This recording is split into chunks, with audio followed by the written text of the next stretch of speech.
നമസ്കാരം. ഞാൻ ഇന്ന് രാവിലെ സോഷ്യൽ മീഡിയയിൽ ഒരു കുറിപ്പ് കണ്ടു. അത് കണ്ടപ്പോൾ അത് പ്രേക്ഷകരുമായി ഒന്ന് പങ്കുവെക്കണമെന്ന് തോന്നി. പ്ലാന്റേഷൻ കോർപ്പറേഷൻ എന്ന തലക്കെട്ടിൽ ഈ കുറിപ്പ് പങ്കുവച്ചിരിക്കുന്നത് ഡൽഹി മാധ്യമം ബ്യൂറോ ചീഫ് ഹസ്നുൽ ബെന്നയാണ്. ഈ കുറിപ്പിന് ആധാരം ഞാൻ മനസ്സിലാക്കുന്നത് ഒരു മാധ്യമ പ്രവർത്തകന് എങ്ങനെ ഒരാടിനെ പട്ടിയാക്കാം എന്നുള്ളതിനെ കുറിച്ചാണ്. ആദ്യം ആ കുറിപ്പൊന്ന് കേൾക്കാം. പ്ലാന്റേഷൻ കോർപ്പറേഷൻ വനിതാ സംവരണത്തിന്റെ മറവിൽ മണ്ഡല പുനർനിർണയം നടത്താനുള്ള സർക്കാർ പദ്ധതി ദയനീയമായി പരാജയപ്പെട്ട ശേഷം ബജറ്റ് സമ്മേളനം അവസാനിപ്പിക്കാൻ പാർലമെന്റ് ചേർന്നതിനിടയിലാണ് കേരളത്തിലെ മുഖ്യമന്ത്രി ചർച്ചയ്ക്കായി കെ സുധാകരൻ കോൺഗ്രസ് അധ്യക്ഷൻ മല്ലികാർജുൻ ഖാർഗെയുമായി കൂടിക്കാഴ്ച നടത്തിയതെന്ന പ്ലാന്റേഷൻ ഏതാനും മലയാള ചാനലുകളിലൂടെ പുറത്തു വന്നത്. തലേന്ന് തന്നെ ഇത്തരമൊരു കരക്കമ്പി പരന്നിരുന്നതിനാൽ സുധാകരൻ ഖാർഗെയെ കാണുന്നുണ്ടോ എന്നറിയാൻ മലയാള മാധ്യമ പ്രവർത്തകർ പാർലമെന്റിലെ മല്ലികാർജുൻ ഖാർഗെയുടെ ഓഫീസിലെത്തി അങ്ങനെയൊന്നും നടക്കുന്നില്ലെന്ന് ഉറപ്പുവരുത്തിയ ശേഷമായിരുന്നു ഈ ബ്രേക്കിംഗ് എന്നതാണ് രസകരം. സുധാകരനുമായി മല്ലികാർജുൻ ഖാർഗെ കൂടിക്കാഴ്ച നടത്തുന്നില്ലെന്നും അതിന് സമയം നൽകിയിട്ടില്ലെന്നും സമ്മേളനം അവസാനിപ്പിച്ച് ഖാർഗെ ഡൽഹിയിൽ നിന്ന് മടങ്ങുന്നതിനാൽ ഇന്നിന് നടക്കില്ലെന്നും സെക്രട്ടറി പറഞ്ഞു. ഓഫീസിൽ ഖാർഗെ ഇരിക്കെയാണ് സെക്രട്ടറി ഇത് പറഞ്ഞതെന്നോർക്കണം.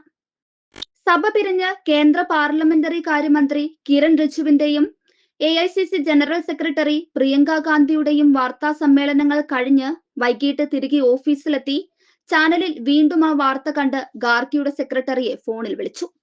ഇന്ന് ഇതുവരെ സുധാകരനുമായി ഒരു കൂടിക്കാഴ്ചയും ഖാർഗെ നടത്തിയിട്ടില്ലെന്നും ഡൽഹിയിൽ നിന്ന് അദ്ദേഹം മടങ്ങുകയാണെന്നും ഇനിയൊരു കൂടിക്കാഴ്ച ഡൽഹിയിൽ അദ്ദേഹത്തെ നിഴൽ പോലെ പിന്തുടരുന്ന സെക്രട്ടറി തീർത്തു പറഞ്ഞു.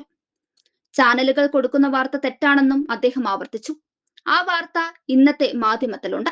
സുധാകരൻ കണ്ണൂരിൽ നാമനിർദ്ദേശ പത്രിക കൊടുക്കുമെന്ന് വ്യാജ ബ്രേക്കിംഗ് അടിച്ചവർ തന്നെയാണ് നടക്കാത്ത കൂടിക്കാഴ്ച നടക്കുന്നുവെന്ന് പറയുന്നത് എന്നതിനാൽ ഒട്ടും അത്ഭുതം തോന്നുന്നില്ല. മെയ് 4 വരെ പ്ലാന്റേഷൻ കോർപ്പറേഷന് സുവർണകാലമാണ്. കേട്ടല്ലോ. പ്രേക്ഷകർ ചിന്തിക്കുന്നുണ്ടായിരിക്കും സുധാകരൻ ഖാർഗെയുമായി കൂടിക്കാഴ്ച നടത്തിയെന്ന ഈ വ്യാജ വാർത്തയുടെ പിന്നിൽ ആരായിരിക്കുമെന്ന്. സംശയിക്കേണ്ട, അതും ഒരു മാധ്യമപ്രവർത്തകനാണ്, ഡൽഹിയിലെ മാധ്യമപ്രവർത്തകൻ. അയാൾക്കിപ്പോൾ KC വേണുഗോപാലിനെ മുഖ്യമന്ത്രിയാക്കണം, എന്നിട്ട് പേഴ്സണൽ സ്റ്റാഫിൽ കയറി പറ്റണം.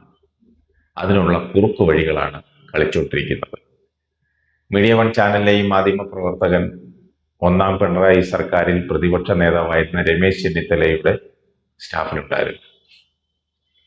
ഒടുവിൽ ചെന്നിത്തലയെ പാരവെച്ച് അദ്ദേഹത്തിന് കിട്ടേണ്ട AICC ജനറൽ സെക്രട്ടറി സ്ഥാനം വരെ തട്ടിത്തെറിപ്പിച്ച മഹാനാണ് ഇയാൾ. KC വേണുഗോപാൽ ഒന്ന് ആലോചിക്കുന്നത് നല്ലതാണ്.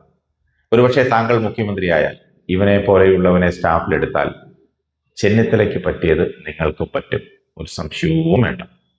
ഇവനെ പോലുള്ള അപ്പ കാണുന്നവനെ അപ്പ എന്ന് വിളിക്കുന്നവന്മാർക്ക് ഒരു മനസാക്ഷിയുമില്ല. നിങ്ങളെ തേക്കും, അതുറപ്പാണ്. അതുകൊണ്ട് നോക്കി കണ്ടു നിന്നാൽ നിങ്ങൾക്ക് കൊള്ളാം.